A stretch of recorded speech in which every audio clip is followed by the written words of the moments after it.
everyone, welcome to Viral Classes.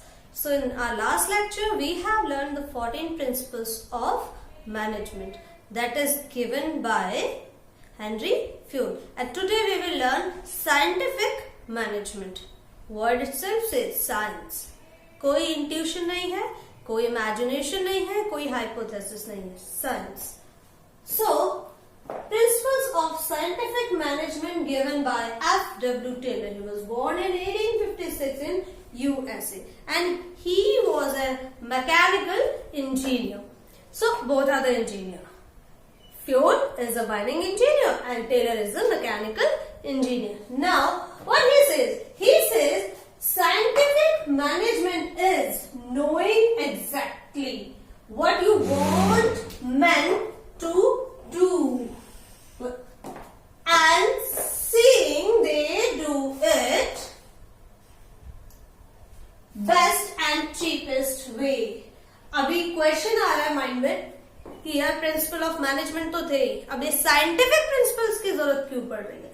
तो principle of management जो था वो मैनेजमेंट के बारे में बात कर रहा था, यानी टॉप लेवल के बारे में बात कर रहा था। और यहाँ हम मैन यानी जिससे काम करवाना है एम्प्लॉय के बारे में बात कर रहे हैं। तो जब साइंटिफिक मैनेजमेंट की बात हो रही है तो हम ग्राउंड लेवल पे बात कर रहे हैं, और जब प्रिंसिपल ऑफ मैनेजमेंट की बात हो रही है तो हम एक टॉप लेवल की बात कर रहे हैं। उसी लेवल से जो चीजें आगे जाएंगी किस तरीके से जाएंगी उसकी बात हो रही है। डिफरेंस समझ में आ गया होगा, ठीक है। यहाँ पे हम बात कर रहे हैं man employ, what you want man to do and seeing they do it best and cheapest way. उसने टॉप लेवल की बात करी थी, तो अब मिड लेवल पे, जब ग्राउंड लेवल पे जहाँ पे काम होना है उस लेवल पे भी जो चीजें थी उनको डेवलप करने की जरूरत थी, उनको समझने की जरूरत थी। We need to understand that how it exactly works. So for that F.W. Taylor developed the techniques of scientific management. Yes, most important question. What is the full name of F.W. Taylor? Frederick Winslow Taylor, his full name. Now, he has given only 4 principles and then he has given the techniques of techniques of using these principles. So his first principle is science, not the rule of thumb. He says science involved, but that is not the pure science which is a rule of thumb, means exactly what it is you need to apply. You need to adopt the scientific methods, you need to adopt the scientific techniques which basically having a cause and effect relationship. आपने imagine कर लिया कि इतना production हो जाएगा, नहीं, impossible है। Imagination पे बेस्ड चीजें होंगी ही नहीं, क्योंकि यहाँ पर हम प्रैक्टिकल और ग्राउंड वर्क की बात कर रहे हैं। तो इसने बोला कि scientific approach should be there, should be like there should be each and everything, whatever you're planning, whatever you're thinking, there should be a cause and effect relationship, and that whatever you are thinking, that thinking must be very close to the reality. It is not a rule of thumb. For example, if you are giving a task to an employee according to your own wish, okay, you are giving them a task according to your own wish कि ठीक है 10 घंटे में ये काम हो जाना चाहिए, लेकिन ग्राउंड वर्क पे चेक, आपने मैनेजर हो, आपने बोल दिया 10 घंटे में हो जाना चाहिए, लेकिन एक इंडिविजुअल का एफिशिएंसी भी चेक करना है कि क्या वो चीज 10 घंटे में होने लायक है या नहीं। आपको ये जो रूल ऑफ थंब है इसको वायलेट करना है और देखना है साइंटिफिकली ये पॉसिबल भी है या नहीं, जो ऑर्डर मैं दे रही हूँ या फिर जो ऑर्डर हम ग्राउंड लेवल के एम्प्लॉयज को दे रहे हैं। तो साइंस एप्लीकेबल होना चाहिए, but that should be not exactly a rule of thumb. Next is harmony, not discord.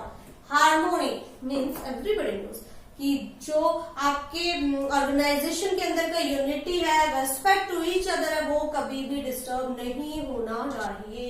Employees को फेयरली ट्रीट, एम्प्लॉयज के बीच में जो टास्क है वो इक्वली देने चाहिए. एक एफिशिएंट एम्प्लॉय, एक वेल एजुकेटेड एम्प्लॉय को आप ऐसा टास्क दे रहे हो जो उसके लिए सूटेबल ही नहीं है, तो हार्मोनी डिस्कॉर्ड ऑटोमेटिकली हो. ऑर्गेनाइजेशन में क्या होता है, 2 ग्रुप होते हैं, एक हो गया मैनेजमेंट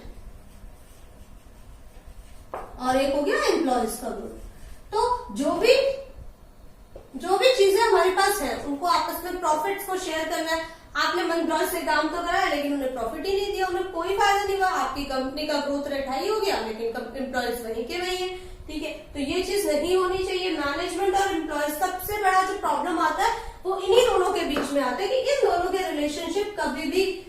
अच्छे नहीं होते हैं, तो इनके रिलेशनशिप को क्या करना है, हमने एक पॉजिटिव वे में डेवलप करना है. That is also term use mental revolution. हमें जो मैनेजमेंट है उसे भी एक्सेप्ट करना होगा कि जो वर्क हुआ है वो सिर्फ मैनेजमेंट के थ्रू जो भी हमें फैसिलिटीज प्रोवाइड कराई गई है, जो भी ट्रेनिंग दी गई, सिर्फ उसकी वजह से ना होके एम्प्लॉयज के इनिशिएटिव की वजह से भी चीजें बेटर हुई है. Because see when we are thinking as a management always think that everything happens due to its own, due to the resources provided by the management, and employee always thinks that this all the things has been done by our efforts, so we should also praise for that. So if they are not getting a proper and good response, they both are not getting a proper and good response, there will be a lot of reasons for conflicts.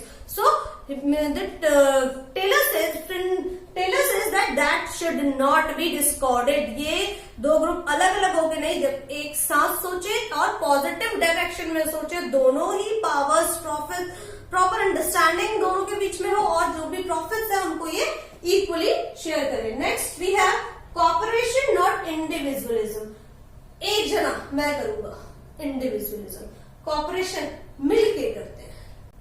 This is exactly the extension of harmony, not discordant. Cooperation, not individualism. Individualism says that I want to give some task to one person. That is individualism. So at the time of assignment of task, I need to ask, or I need to know the interest of the employee. Say I need to understand what kind of work an employee wants, and on the basis of that I need to give work to the employee or task to the employee. Now development of workers in their greatest efficiency and prosperity. At the time of selection of workers, we need to select the worker very carefully, and after selection we need to assign them tasks according to their knowledge and skills, so that organization will prosper and it leads to the greatest efficiency and prosperity, to the prosperity of workers.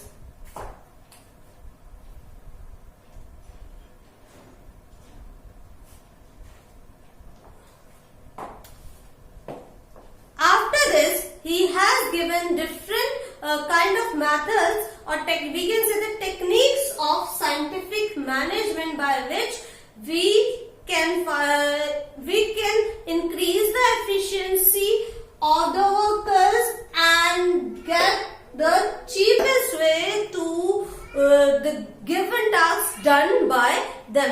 That we will study in tomorrow's lecture. By that time, I am giving you again a question, that is, who is known as father of scientific management? Along with this, who is known as the father of management? Thank you.